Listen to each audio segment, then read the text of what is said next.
ચલો વિદ્યાર્થી મિત્રો, આપણે છેલ્લા લેક્ચરમાં શીખ્યા હતા સ્વાધ્યાય 1.1. તો હવે આપણે થોડું થિયરીમાં આગળ જઈએ. સ્વાધ્યાય 1.1 સુધી તો તમે શીખી ગયા. ચલો તો હવે આપણે થોડુંક શું કરીએ, આગળ વધારીએ. ચલો તો આગળ વધારતા પહેલા હવે તમારે શીખવાનું છે વાસ્તવિક સંખ્યાઓ. આપણે આગળ છે ને 4 સંખ્યાના ગણ શીખી ગયા. સમય સંખ્યાના ગણ સુધી આપણે સ્વાધ્યાય 1.1 ની પહેલા થિયરી જોઈ હતી. તો હવે આપણે શીખવાનું છે વાસ્તવિક સંખ્યાઓ. તો વાસ્તવિક સંખ્યાઓ કોને કહેવાય? એટલે કે વાસ્તવિક સંખ્યાને ઇંગ્લિશમાં કહેવાય રિયલ નંબર. વાસ્તવિક સંખ્યાને ઇંગ્લિશમાં શું કહેવાય? Real number. એટલે વાસ્તવિક સંખ્યા કહેવાય કોને? તો એને સંકેતમાં તો r વડે દર્શાવાય, પણ જો વાસ્તવિક સંખ્યાની વ્યાખ્યા લખવી હોય તો લખાય શું? તો સમય સંખ્યા, બધી જ સમય સંખ્યા અને બધી જ સમય સંખ્યા અને અસમય સંખ્યાના, બધી જ સમય સંખ્યા અને અસમય સંખ્યાના સમૂહને વાસ્તવિક સંખ્યા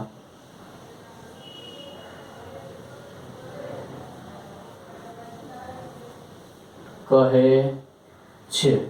બધી જ સમય સંખ્યા અને અસમય સંખ્યાના સમૂહને શું કહેવાય? વાસ્તવિક સંખ્યા કહે છે.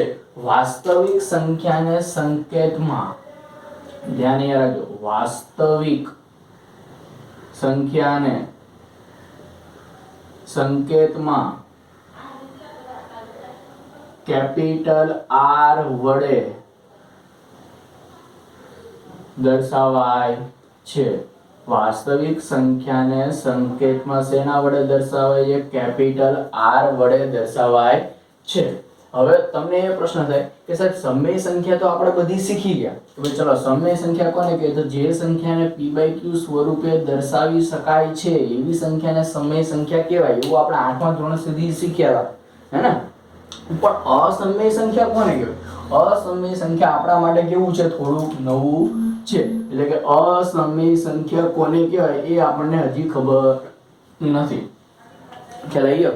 એટલે અત્યારે હું શું કરું છું, જે કોષ્ટક લખાવું છું ને એ કોષ્ટકમાં દશાંશના પ્રકારે ચલાવી દઉં છું અને દશાંશના પ્રકારની સાથે સાથે તમને સમય સંખ્યા કોને કહેવાય, અસમય સંખ્યા કોને કહેવાય એ પણ સમજાવી દઉં છું. એટલે તમારે ધ્યાનથી કોષ્ટક યાદ રાખવાનું છે. હું જેવું બોલું છું એવું જ તમારે યાદ રાખવું પડશે. તૈયાર કરતી વખતે હું જેવું બોલું છું એવું જ તમારે યાદ રાખવું પડશે. ચલો તો દશાંશ સંખ્યાની વાત કરીએ. ચલો દશાંશ સંખ્યા. તો દશાંશ સંખ્યા છે એ દશાંશ સંખ્યાના મુખ્ય બે પ્રકાર છે. દશાંશ સંખ્યાના મુખ્ય કેટલા પ્રકાર છે? બે. એકને કહેવાય સાંધ દશાંશ અને બીજાને કહેવાય અનંત દશાંશ. ખ્યાલ આવ્યો? દશાંશ સંખ્યાના કેટલા પ્રકાર? બે. શાંત દશાંશ અને અનંત દશાંશ. સમજણ પડી? ચલો હવે વાત કરીએ શાંત દશાંશની. શાંત દશાંશ કોને કહેવાય? તો બધી જ પ્રાકૃતિક સંખ્યા, હું સંકેતમાં લખું છું, બધી જ પ્રાકૃતિક સંખ્યા. એટલે આપણે એને પ્રાકૃતિક સંખ્યાને શેના વડે દર્શાવતા? n વડે દર્શાવતા હતા. એટલે બધી જ પ્રાકૃતિક સંખ્યાને શેના વડે દર્શાવે? શાંત સંખ્યાઓ. ખ્યાલ આવી ગયો? કોઈ પણ પ્રાકૃતિક સંખ્યા હોય તો એને દશાંશનો કયો પ્રકાર કહેવાય? શાંત દશાંશ કહેવાય.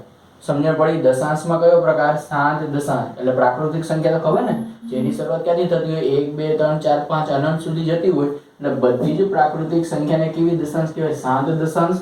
પછી W, બધી જ પૂર્ણ સંખ્યા, બધી જ પૂર્ણ સંખ્યાને પણ કેવી કહેવાય? શાંત દશાંશ.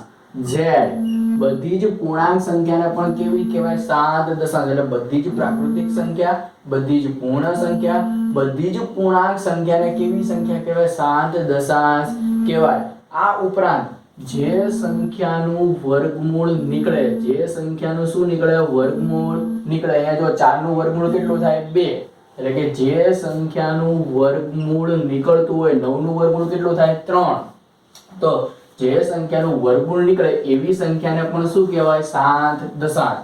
બધી પ્રાકૃતિક સંખ્યા, બધી પૂર્ણ સંખ્યા, બધી પૂર્ણાંક સંખ્યા અને જે સંખ્યાનું વર્ગમૂળ નીકળે, વર્ગમૂળ ઉપરાંત ઘનમૂળ પણ ચાલે. વર્ગમૂળ, ઘનમૂળ, જેમ કે ઘનમૂળ તમે 27 નું કાઢી શકો. 27 નું ઘનમૂળ કેટલું થાય? 3. ખ્યાલ આવે છે? બીજું તમારે જો ઘનમૂળ કાઢવું હોય તો તમે 64 નું પણ ઘનમૂળ કાઢી શકો. એટલે કે જેનું વર્ગમૂળ નીકળે, એટલે કે ટોપીમાં જો કાંઈ લખ્યું જ ના હોય તો એને વર્ગમૂળ કહેવાય. ટોપીમાં કાંઈ લખ્યું ના હોય તો એને શું કહેવાય? વર્ગમૂળ. પણ જો ટોપીની અંદર 3 લખ્યા હોય તો એને શું કહેવાય? ઘનમૂળ. એવી રીતના ચતુર્થ મૂળ કાઢવું હોય, ચલો ચતુર્થ મૂળ કાઢવું હોય તો 16. 16 નું ચતુર્થ મૂળ કેટલું થાય? 2 થાય. ખ્યાલ આવે? કેમ ખબર પડી? તો 16 એટલે શું થાય? 2 ગુણ્યા 2 ગુણ્યા 2 ગુણ્યા 2. ખ્યાલ આવે છે? આમ તો અહીંયા 64 છે ને 16 ની જગ્યાએ શું કરી દઈએ? 8 કરી દઈએ, કારણ કે 64 નું ઘનમૂળ નીકળશે નહીં, 8 નું ઘનમૂળ નીકળશે. 16 એટલે શું થાય? 2 ગુણ્યા 2 ગુણ્યા 2 ગુણ્યા 2, એટલે કે 16 છે તો 16 એટલે શું કહેવાય? 2 ની 4 ઘાત કહેવાય ને. તો 16 એટલે 2 ની 4 ઘાત કહેવાય, એટલે કે 16 નું ચતુર્થ મૂળ કેટલું કહેવાય? 2 કહેવાય. કેટલું કહેવાય? 2. એટલે કે જે સંખ્યાનું વર્ગમૂળ નીકળતું હોય, જે સંખ્યાનું ઘનમૂળ નીકળતું હોય, જે સંખ્યાનું ચતુર્થ મૂળ નીકળતું હોય, જે સંખ્યાનું પંચમૂળ નીકળતું હોય, અથવા આ બધી શું વાત કરી? મૂળ નીકળવાની વાત કરી. એટલે કે બધી જ પ્રાકૃતિક સંખ્યા, બધી જ પૂર્ણ સંખ્યા, બધી જ પૂર્ણાંક સંખ્યા, જે સંખ્યાનું વર્ગમૂળ નીકળે એવી સંખ્યા, જે સંખ્યાનું ઘનમૂળ નીકળે એવી સંખ્યા, જે સંખ્યાનું ચતુર્થ મૂળ નીકળે એવી બધી સંખ્યા, જે સંખ્યાનું પંચમૂળ એટલે કે કોઈ પણ મૂળ નીકળતું હોય તો એ બધી જ સંખ્યા કેવી કહેવાય? શાંત દશાંશ કહેવાય. આ ઉપરાંત અપૂર્ણાંક. આ ઉપરાંત અપૂર્ણાંક તો કેવા અપૂર્ણાંક લેવાના? તો જેના છેદમાં 2 ની કોઈ પણ ઘાત હોય, અથવા 5 ની કોઈ પણ ઘાત હોય, અથવા 2 અને 5 ની કોઈ પણ ઘાત હોય તો એવા અપૂર્ણાંક પણ શું કહેવાય? શાંત દશાંશ. ખબર પડી? અપૂર્ણાંક તો કેવા અપૂર્ણાંક શાંત દશાંશ કહેવાય? તો જો પહેલા ખાલી નંબરની વાત કરી. બધી પ્રાકૃતિક સંખ્યા, બધી પૂર્ણ સંખ્યા, બધી પૂર્ણાંક સંખ્યા કેવી કહેવાય? શાંત દશાંશ. જેનું વર્ગમૂળ, ઘનમૂળ, ચતુર્થ મૂળ, પંચમૂળ નીકળતું હોય એવી પણ બધી કેવી કહેવાય? શાંત દશાંશ. અપૂર્ણાંક તો કેવા અપૂર્ણાંક લેવાના? કે જેના છેદમાં 2 ની કોઈ પણ ઘાત હોય. જેના છેદમાં શું હોય? 2 ની કોઈ પણ ઘાત, અથવા જેના છેદમાં 5 ની કોઈ પણ ઘાત હોય, અથવા જેના છેદમાં 2 અને 5 ની જ કોઈ પણ ઘાત, એટલે છેદમાં 2 અને 5 ની જ ઘાત આવી જોઈએ. 2 અને 5 સિવાય જો કોઈ પણ ઘાત આવે તો એ શાંત દશાંશ કહેવાય નહીં. જેમ કે હું અહીંયા એક અપૂર્ણાંક લખું, ચલો 1/4. કેવું કહેવાય? 1/4. તો 4 ની જગ્યાએ હું શું લખી શકું? 1/4 ની જગ્યાએ 2 ની 2 ઘાત લખી શકું. તો છેદમાં શું આવ્યું? 2 ની કોઈ પણ ઘાત આવી ને, તો આ અપૂર્ણાંકને શું કહેવાય? શાંત દશાંશ. શું કહેવાય? શાંત દશાંશ. ખ્યાલ આવી ગયો? એવી રીતના હું અહીંયા 1/25 પણ લખી શકું. ચલો 1/25 એટલે 25 ની જગ્યાએ શું લખાય? 5 ની 2 ઘાત. 2 ની કોઈ પણ ઘાત હોય તોય ચાલે, 5 ની કોઈ પણ ઘાત હોય તોય ચાલે. એટલે 5 ની કોઈ પણ ઘાત છે તો પણ આને શું કહેવાય? શાંત દશાંશ. અથવા અહીંયા હું નીચે લખું, ચલો 1/100. શું લખું? 1/100. તો 100 ના તમે અવયવ પાડો. 100 ના અવયવ પાડો એટલે શું પડશે? 25 ચોક 100 પડશે. શું પડશે? 25 ચોક 100. તો 4 ને ઘાત સ્વરૂપે દર્શાવો તો 4 એટલે શું કે? 2 ની 2 ઘાત. 25 ને ઘાત સ્વરૂપે દર્શાવો તો 5 ની 2 ઘાત. તો 100 એટલે શું કહેવાય? 2 ની 2 ઘાત ગુણ્યા 5 ની 2 ઘાત. 2 ની 2 ઘાત એટલે 4, 5 ની 2 ઘાત એટલે 25. 25 ચોક 100 એટલે છેદમાં 100 થઈ ગયા. એટલે 100 ને અવયવ સ્વરૂપે શું દર્શાવાય? 2 ની 2 ઘાત, 5 ની 2 ઘાત. તો પણ એને શું કહેવાય? શાંત દશાંશ. સમજણ પડી કે ના પડી? ફરીથી કહી દો. બધી જ પ્રાકૃતિક સંખ્યા, બધી જ પૂર્ણ સંખ્યા, બધી જ પૂર્ણાંક સંખ્યા, જેનું વર્ગમૂળ નીકળતું હોય એવી સંખ્યા, જેનું ઘનમૂળ નીકળતું હોય એવી સંખ્યા, જેનું ચતુર્થ મૂળ નીકળતું હોય એવી સંખ્યા, જેનું પંચમૂળ નીકળતું હોય એવી સંખ્યા, જેના છેદમાં 2 ની કોઈ પણ ઘાત હોય, જેના છેદમાં 5 ની કોઈ પણ ઘાત હોય, અથવા જેના છેદમાં 2 અને 5 ની કોઈ પણ ઘાત હોય એવા અપૂર્ણાંક શું કહેવાય? શાંત દશાંશ. પણ છેદમાં યાદ રાખવાનું અપૂર્ણાંક હોય ને તો 2 અને 5 ની જ ઘાત ચાલે. 2 અને 5 સિવાય કોઈ પણ સંખ્યા હોય તો એને 7 દશાંશ કહેવાય નહીં. ખ્યાલ આવ્યો બધાને? ચલો આ આપણું શું પત્યું? 7 દશાંશ પત્યું. એટલે કે 7 દશાંશમાં આપણે અહીંયા શું પત્યું? અપૂર્ણાંકનું કામકાજ પતી ગયું. હજી દશાંશ વાળું તો બાકી હો. હજી દશાંશના તમને હું એકાદું ઉદાહરણ આપું તો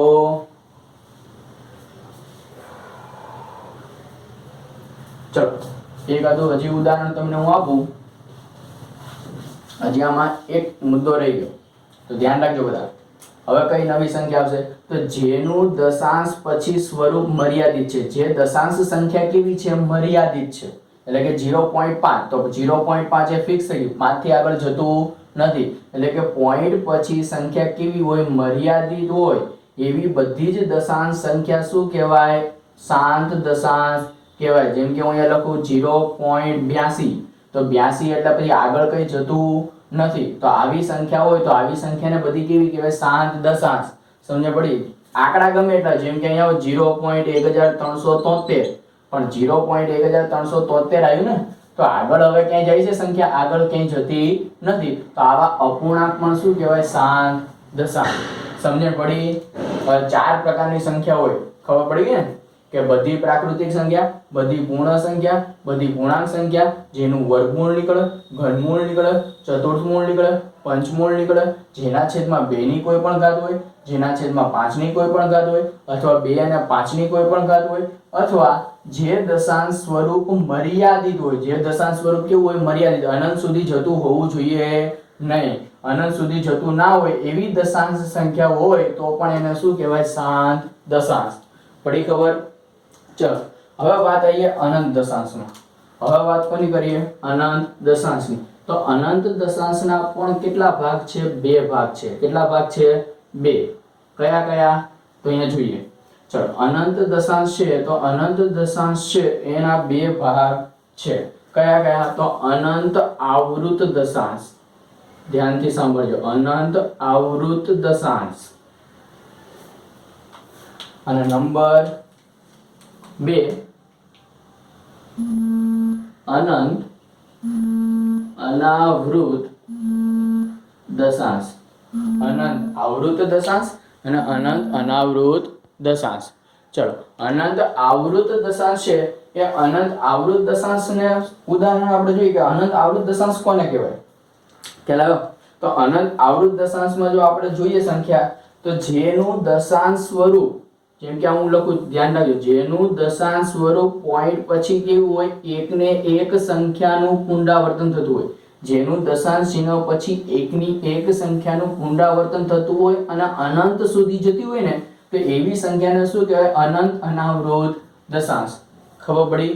જે સંખ્યાનું પોઈન્ટ પછી 1 ની 1 સંખ્યાનું પુનરાવર્તન થઈને અનંત સુધી જતી હોય એવી સંખ્યાને શું કહેવાય? અનંત અનાવૃત દશાંશ. ખબર પડી કે ના પડી? આ 2 આંકડાની જે 3 આંકડાની પણ સંખ્યા હોય શકે. જેમ કે હું લખું 430 430 430 અનંત સુધી. અહીંયા જો શાંત દશાંશમાં દશાંશ સંખ્યા આવે પણ દશાંશ સંખ્યા કેવી હોય? તો અનંત સુધી ના જતી હોય, લિમિટેડ હોય, મર્યાદિત સ્વરૂપમાં જ હોય, અનંત સુધી જતી હોય નહીં. તો એવી જો અનંત સુધી જે દશાંશ સંખ્યા ન જતી હોય ને એને કહેવાય શાંત દશાંશ. પણ જેની પાછળ પૂંછડી આવી જાય, જેની પાછળ શું આવી જાય? પૂંછડી, એટલે કે અનંત સુધી જતી હોય અને 1 ની 1 જ સંખ્યા અનંત સુધી જતી હોય તો એને કહેવાય અનંત આવૃત દશાંશ. એટલે કે અહીંયા જો 0.5555 અનંત સુધી છે ને તો એને ટૂંકમાં શું લખાય? તો એને ટૂંકમાં લખાય 0.512. જે અંક પુનરાવર્તન થતો હોય એના ઉપર લાઈન કરવામાં આવે ને એ લાઈનને વંચાય 12. એ લાઈનને શું વંચાય? 12. જેમ કે અહીંયા 0.2525 બે સંખ્યાનું પુનરાવર્તન થાય તો આને ટૂંકમાં શું દર્શાવાશે? 0.2512. પડી ખબર? અહીંયા જો 0.830 સોરી 0.430 430 430 તો આ પણ અનંત સુધી જઈએ તો આ સંખ્યાને ટૂંકમાં શું લખાશે? 0.43012.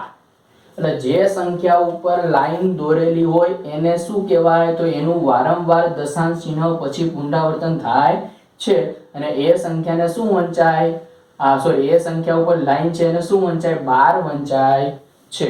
ખબર પડી? એટલે અનંત આવૃત દશાંશમાં કઈ સંખ્યા આવશે? તો અનંત આવૃત દશાંશમાં એવી જ સંખ્યા આવશે કે જેનું દશાંશ સ્વરૂપ કેવું છે, તો જેનું દશાંશ પછી અનંત સુધી જાય છે અને એકની એક જ સંખ્યાનું પુનરાવર્તન થાય છે. ખ્યાલ આવ્યો? અથવા અપૂર્ણાંક લેવા હોય તો કેવા લેવાના? તો અપૂર્ણાંક એવા લેવાના કે જે અપૂર્ણાંકના છેદમાં 3 હોય, 7 હોય અથવા 11 હોય. આવા જો અપૂર્ણાંક હોય, જે અપૂર્ણાંકના છેદમાં 3 હોય, 7 હોય, 11 હોય, એવા અપૂર્ણાંક પણ કેવા કહેવાય? અનંત આવૃત દશાંશ. પડી સમજણ? ખબર પડી બધાને? અનંત આવૃત દશાંશમાં શું યાદ રાખશો? તો જે સંખ્યાનું પોઈન્ટ પછી એટલે કે જે સંખ્યાનું દશાંશ ચિહ્ન પછી વારંવાર પુનરાવર્તન થાય છે એવી સંખ્યા, જે સંખ્યાનું દશાંશ ચિહ્ન પછી વારંવાર પુનરાવર્તન થાય અને અનંત સુધી જતી હોય એવી સંખ્યા કેવી આવશે? અનંત આવૃત દશાંશમાં. અથવા તો જે અપૂર્ણાંકના છેદમાં 3 હોય, 7 હોય, 11 હોય, છેદમાં 3 હોય, 7 હોય, 11 હોય એવા અપૂર્ણાંક પણ શેમાં આવશે? અનંત આવૃત દશાંશમાં. ખ્યાલ આવી ગયો? કારણ કે આનો તમે ભાગાકાર કરશો ને તો પાછળ ભાગાકાર કરશો એટલે ઓટોમેટિક શું થશે? એકની એક સંખ્યાનું પુનરાવર્તન થતું જતું હશે. ખ્યાલ આવે છે બધાને? માટે આવી સંખ્યાને શું કહેવાય? અનંત આવૃત દશાંશ. ચલો હવે વાત કરીએ અનંત અનાવૃત દશાંશની. તો અનંત અનાવૃત દશાંશ કોને કહેવાય? તો જે સંખ્યાનું દશાંશ ચિહ્ન પછી પુનરાવર્તન થતું નથી, એટલે કે 0.1 2 3 4 5 6 7 8 9 10 પણ અનંત સુધી જતું હોય. જે સંખ્યાનું દશાંશ ચિહ્ન પછી પુનરાવર્તન થતું ન હોય ને અનંત સુધી જતી હોય તો એવી સંખ્યાને શું કહેવાય? અનંત અનાવૃત દશાંશ. અહીંયા જો દશાંશ ચિહ્ન પછી પુનરાવર્તન કોઈનું નથી થયું છતાં પણ અનંત સુધી જાય છે ને, એટલે પાછળ પૂંછડી તો હોય, પાછળ પૂંછડી આવેલા અનંતના દશાંશ. પાછળ પૂંછડી આવેલા કેવું હોય? અનંત જ હોય. કાં તો અનંત આવૃત હોય કાં તો અનંત અનાવૃત. પાછળ પૂંછડી હોય અને એકની એક સંખ્યાનું પુનરાવર્તન થાય તો અનંત આવૃત. પાછળ પૂંછડી હોય અને એક પણ સંખ્યાનું પુનરાવર્તન ન થતું હોય તો અનંત અનાવૃત દશાંશ. ખ્યાલ આવી ગયો? જેમ કે આવું હોય 0.71 72 73 74, તો અહીંયા પણ જો કોઈનું પુનરાવર્તન થયું નહીં, તો આવી બધી દશાંશ વાળી સંખ્યા કેવી કહેવાય? અનંત આવૃત દશાંશ. આ ઉપરાંત જે સંખ્યાનું વર્ગમૂળ ના નીકળે, નહીં, એટલે કે અહીંયા જુઓ, જે સંખ્યાનું વર્ગમૂળ ના નીકળે એટલે 2 નું વર્ગમૂળ નીકળે, તો 2 નું વર્ગમૂળ નીકળે નહીં, તો એવી સંખ્યાને શું કહેવાય? અનંત અનાવૃત દશાંશ. જે સંખ્યાનું ઘનમૂળ ના નીકળે, ઘનમૂળ,